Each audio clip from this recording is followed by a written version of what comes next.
Well, hello again, friends. Welcome back to the channel. Grab your cup of coffee and a seat because I'm Paulie. That's Ryder. And this is Paulie's Power Hour.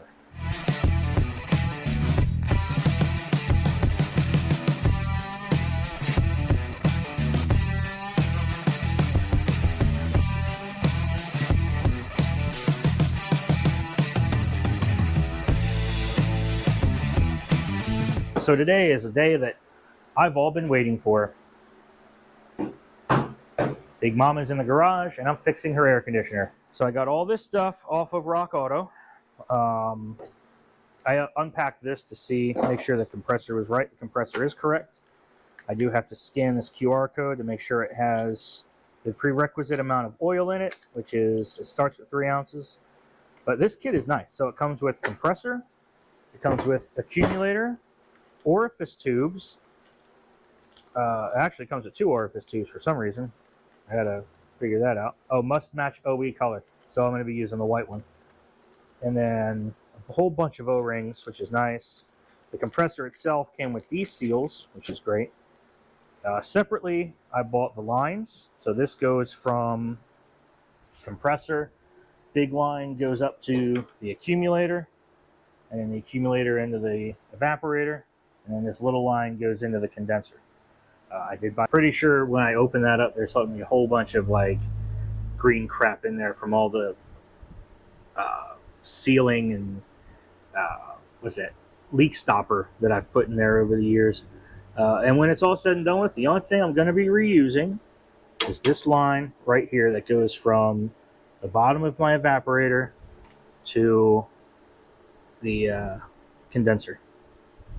So we are going to start over here with the compressor. So I'm going to do that. That way if I got to move the truck, I can. Get the belt back on there. I did already wire the fans for AC. So when the AC kicks on, the fans automatically kick on no matter the temperature of the truck. I had the forethought. Actually, when I did this, the AC worked. So that's why. And then if you look in here, I've got my solenoid, the fast idle solenoid for my AC. It bumps the idle up when the AC is on. And I have that's still wired in place. So compressor's right. I've got oil. I've got an accumulator. I got a condenser, evaporator, and lines. We are going to get to work taking the compressor off first. All right, so do the compressor. Got a 15 mil, a 15 mil, a 3/4, because my truck is in that weird in-between era where we were figuring out whether or not we want to go metric or standard. And then the bolt for the lines is a 15. So use my fancy new ratchet.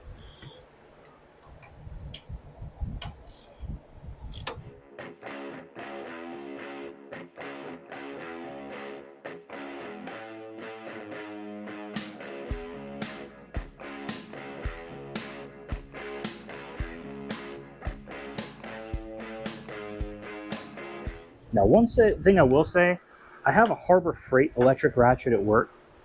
I bought it when I first started. It was $99. And that thing will break bolts loose better than this will. Really? Yeah. No shit. And then at the end, because you get like a 2-year warranty on it. Yeah.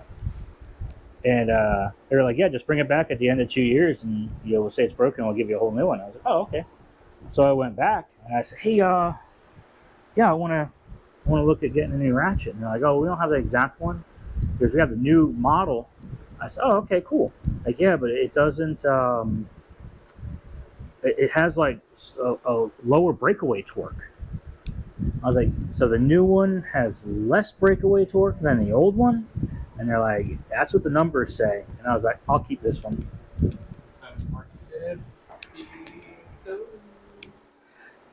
All right, new, old. As you can see, I got some brackets to remove. So I need to orientate these the right way so they go like that. All right, cool. Easy day.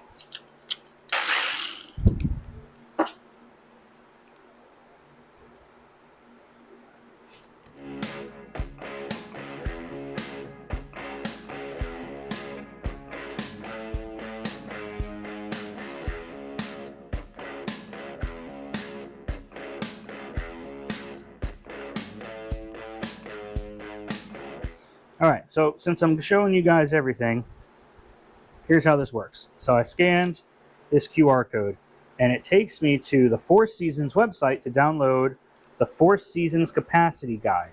Now, I've had this on my phone forever because I do AC stuff at work. So, yeah. So we are going to go to Chevrolet light truck. We'll full-size pickup. We'll go to 86 to 85. Big Mama's in 85. So all engines take 10 ounces of mineral oil and 44 ounces of R12. Now, obviously, we don't have R12. That's like finding a freaking unicorn in the wild. But we do have R134, and R134 and R12 are about the same weight. So when you pop this off, be careful because there's usually pressure in here. We're going to add to this side of the compressor, and I've got a little measuring cup that apparently my acrylic paint ran on, so that's cool. Sure. But we need to put 7 ounces in because this already had 3, according to this. It says this compressor is pre-charged with 3 ounces of oil. Cool. And since we're starting from scratch, we can add oil to it. We don't have to worry about injecting it through the lines. All right, so the first 4 ounces are going in.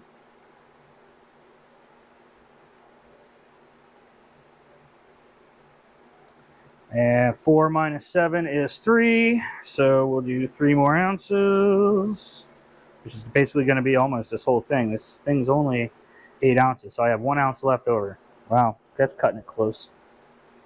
But I have some of this on the shelf if I needed it. All right, there's 3 ounces.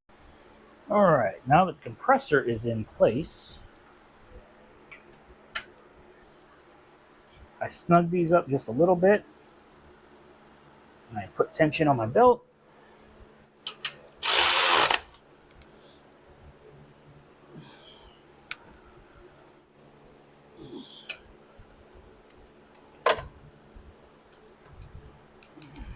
And then, of course, don't forget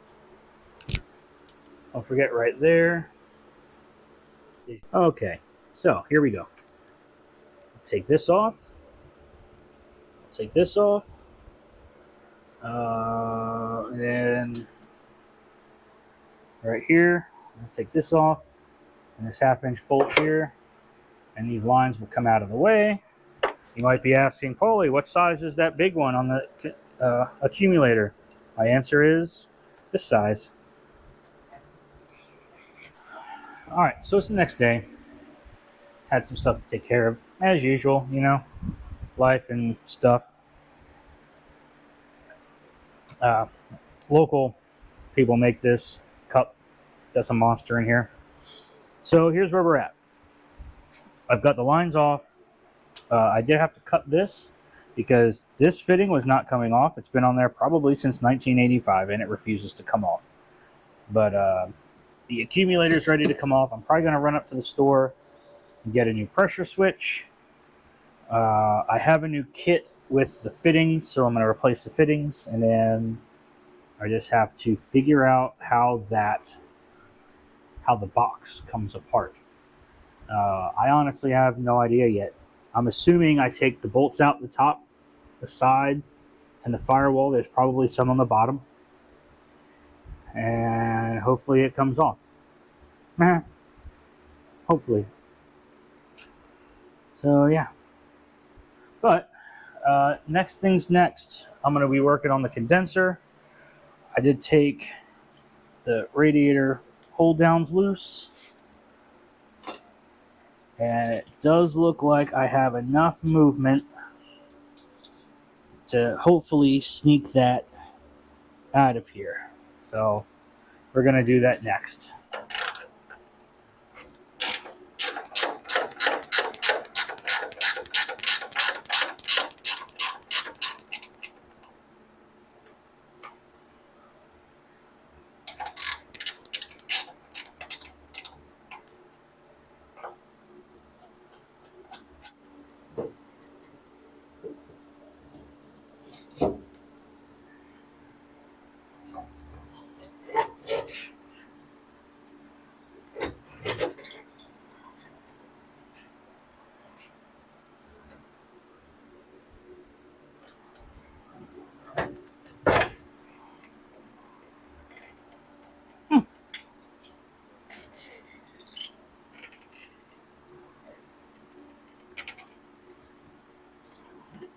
All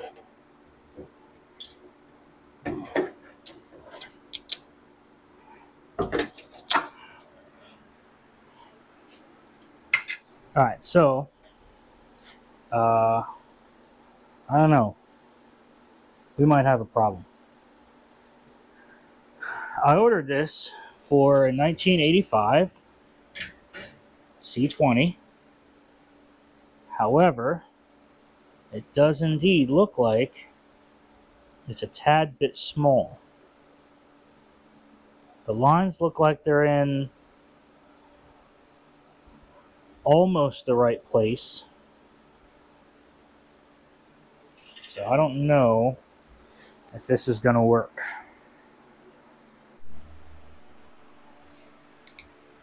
All right, here's where we're at. So the condenser is more or less in. It kind of fits.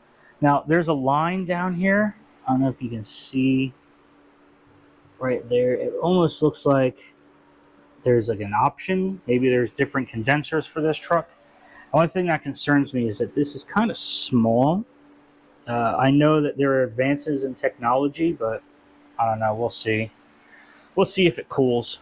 In the meantime, I'm kind of just making sure that everything, like, so this hard line, I can bend that. That's gonna work. I'm not too worried about that hard line there. It's hooked up to there. I can kind of stretch that zigzag out a little bit, kind of bend that down, and then yeah, I'm gonna have to kind of bend that down and maybe twist that so that's straight up and down. Yeah, so I think what I'm going to do now, and then also I got the rubber. So this is the top piece. This is the bottom. So I'm going to set this underneath the condenser. I'm going to wedge this on top. Because if you look, this is actually wedged in here pretty good. And this is going to get probably a self-tapper. Just rip right in there to keep that condenser in place. And it's probably exactly what's going to happen. And then same thing on this side.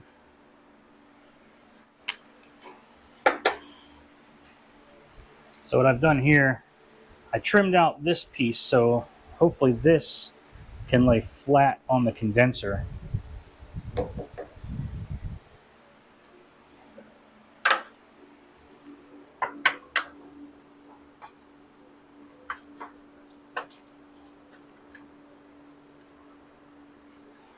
I bet you if I do that to the other side,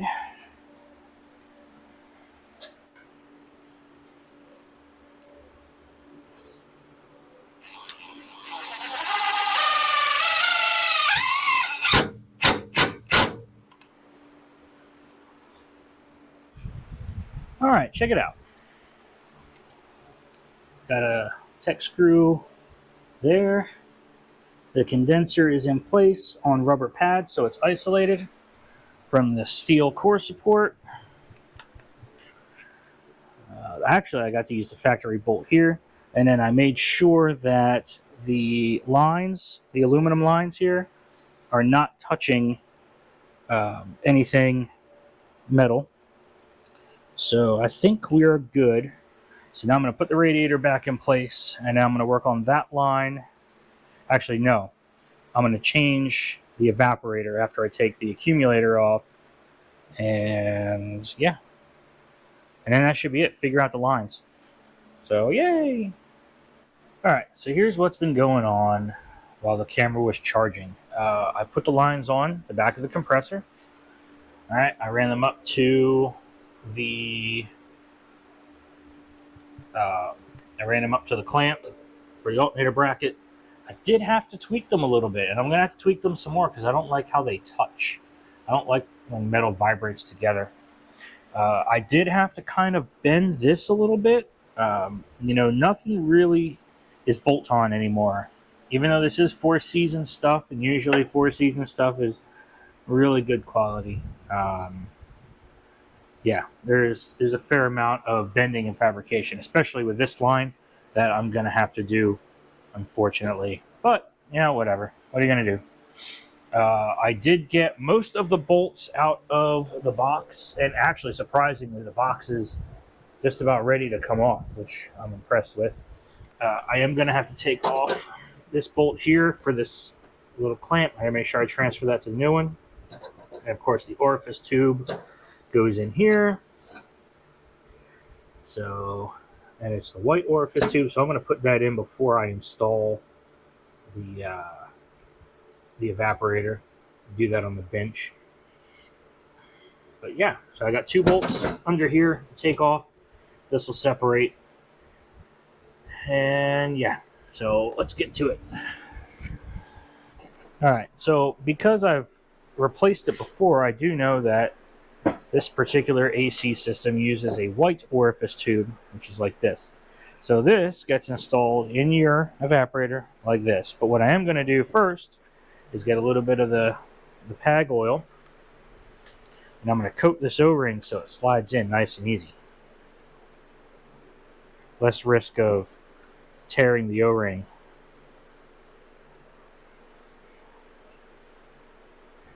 And you don't have to shove it. It just goes right like that. Bada bing.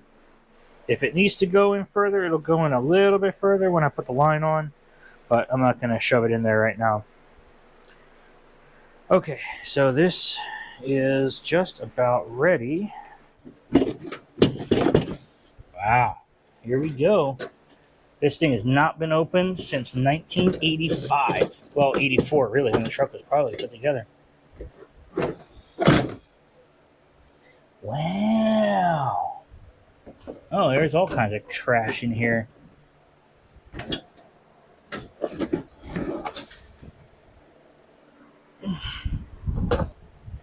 Yeah, it's pretty dirty in there. Kind of glad I did this. So I guess this is just sealant of some sort. I'm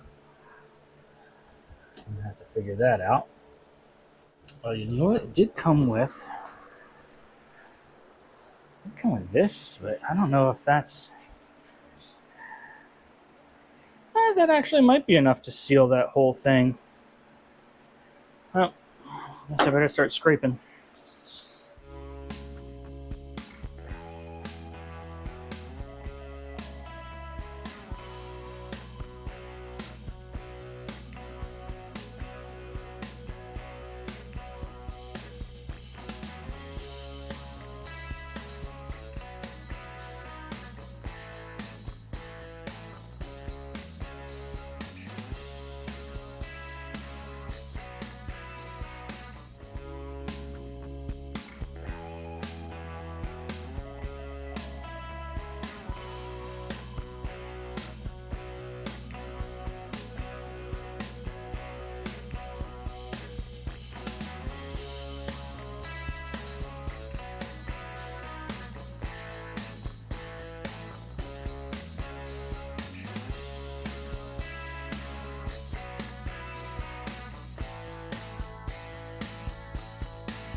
All right, so I did take a little bit of RTV and I put it in that trough that's in there.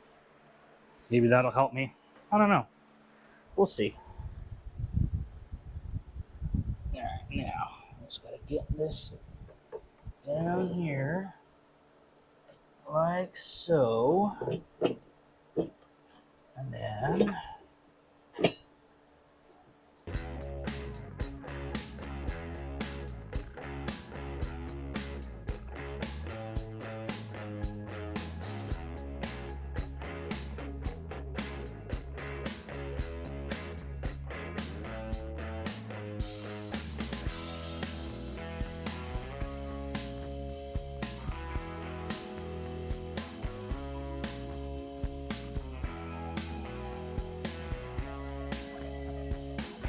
okay, here's the fun part. So I had to charge the camera and I didn't want to stop working, so I sealed up the box. The accumulator is on along with the pressure switch Let's see. I gotta plug that in, of course. I have to make a new bracket for the pressure switch, or for the accumulator, because it's not quite in the same location. I did put a, can you see it right there? I put a dado clamp on that to keep it isolated from the frame. This is all tight. That's tight. I did separate these. Like the offspring said, you got to keep them separated. All right, so this is a Pittsburgh 2.5 CFM vacuum pump. You can get one of these at your local Harbor Freight, Northern Tool, Amazon, whatever, if you want to do this stuff yourself. If you don't want to spend that much money, somewhere here I have...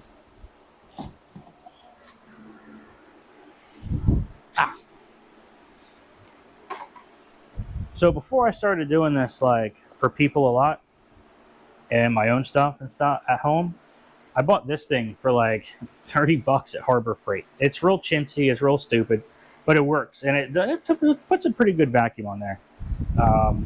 Why do you vacuum down your AC? You vacuum down your AC because there's moisture in the system. Moisture is going to mess with the conversion from refrigerant to gas, making it cold, right? So when you put it into a vacuum, it actually boils the moisture out of the system. So I have it hooked up to my gauges. I've had these things for years, but you can get them from Harbor Freight. I think they're $90 right now. So what we're going to do is turn the vacuum on, and we're going to open this up, and we're going to watch that go down. We're going to open the high side. We're going to watch that go down.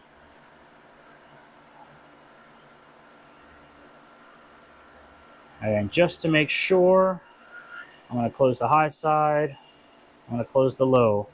So it's going to go up a little bit because there's still moisture in there, but as long as it doesn't go all the way to zero, that means we've got a good vacuum in here. So I'm going to let this vacuum down for like an hour. I'm going to get all the moisture out of here. I'm going to go eat dinner, clean up some stuff around here, and then I'll check back in with you when it's time. So what had happened was I closed it off for a little bit to see if I would hold vacuum, and actually it went to zero after like 2 or 3 minutes, which means there's a leak somewhere. So how do you find a leak? Before you charge the system, this is how I like to do it. So I open up my valves, and I'll take some compressor. Now you can't use a lot. You really have to just kind of use a little bit, and then what'll happen is you'll see the pressures go up, and then you listen for leaks.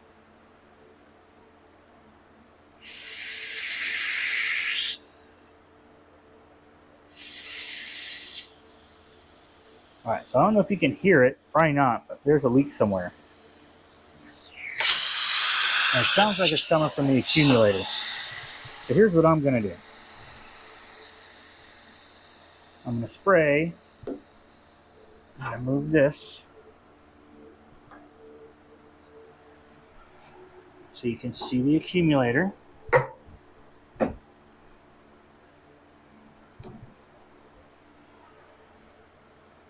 I'm going to spray some soapy water on the accumulator. That's where I think it's leaking from. It's probably that switch.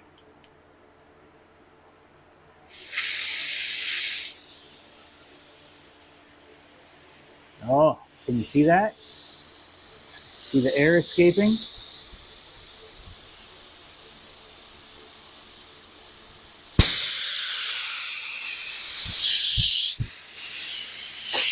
That means that switch is bad. Fortunately, I have another switch. So we're going to swap that out and put it back on vacuum.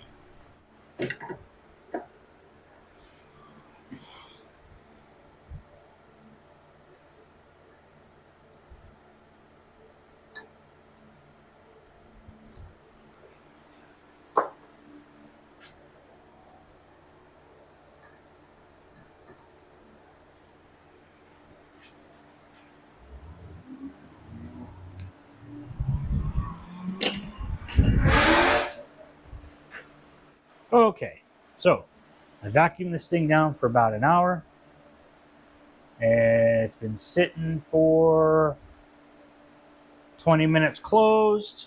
My needles haven't moved, so that tells me we're ready to charge. So when you charge, most any Freon can you're going to get these days is what's called resealable, and it's going to look like this. It's going to have like a little green dot in there. So when you get the can tap, you have to make sure that you get the one that looks like this with the square or the round pin, not the pointy plug or not the pointy thing to tap a can, right? So yeah, make sure this is all the way out. And remember, you always, always, always only charge from the low. Never charge from the high. All right. So cans on. Get a little tap. All right.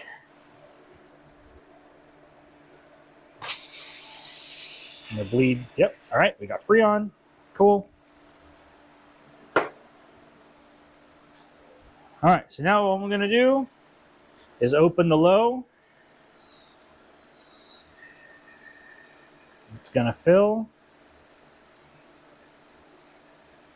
And then you watch the high side come up a little bit.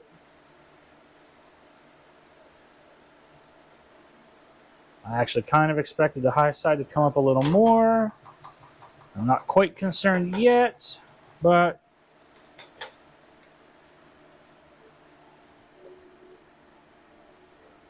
we'll see what happens.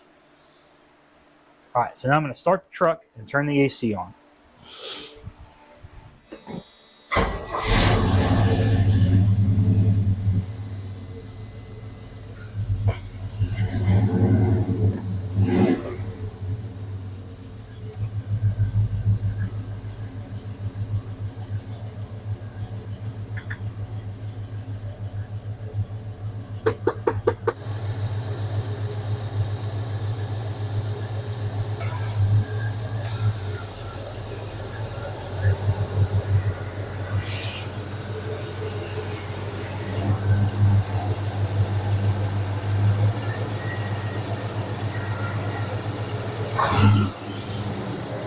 Now on this, you can tell that the Freon is flowing into the system. You can see it bubbling in here. Make sure all your lines are tight. As you can see, the compressor is turning.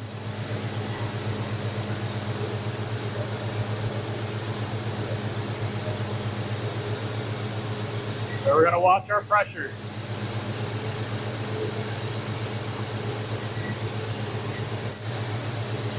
And my first can is just about empty. So close this.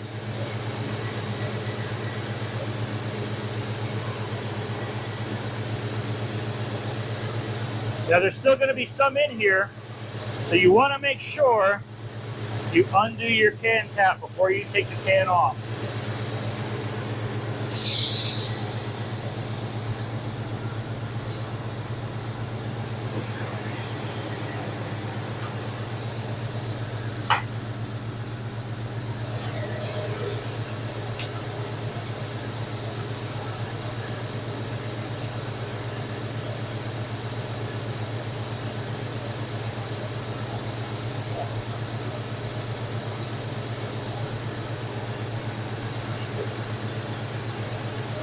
Open up the new can, and as you can see, we have flow.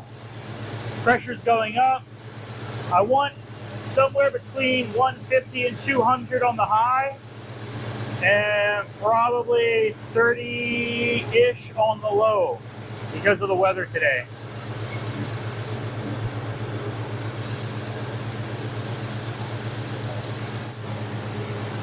All right, so I've got 30 and right around 200. That's exactly where I want it to be right now. So now I'm going to go ahead, undo my jumper wire, plug this in, and my switch works. Hey!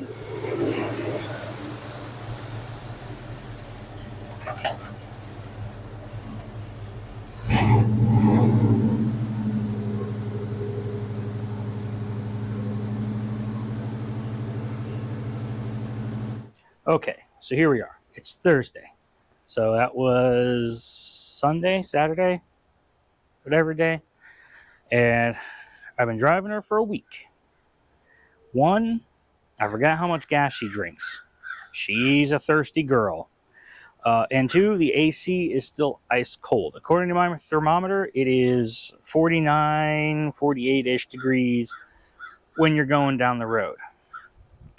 And that is effing mint. We like that. So, yep, there you go, folks. Now, granted, if you don't want to spend all the money on like a vacuum pump and the gauges and everything, you can do all the work and then take the vehicle to a licensed AC repair shop or whatever, and they can do it for you. I just happen to have the stuff, so I did it. There you have it.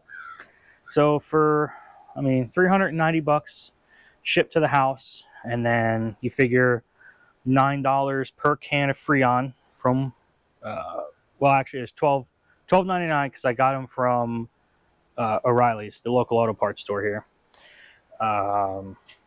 Yeah, so $390 plus 12 times 3, 36, well, 13.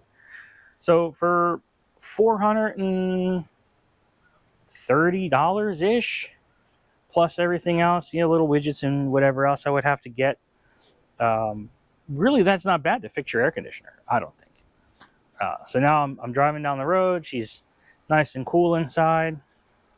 I actually went and cleaned her out, vacuumed her up, wiped her down real good inside. Got an air freshener hanging up there. And what comes next? Well, Poppy's patina is going to come next. She's going to be shiny again because she deserves it. But hope you enjoyed the AC. I had a lot of fun with it. I hope you did too. So like, comment, subscribe, do all that good stuff to help the channel out. Tell all your friends.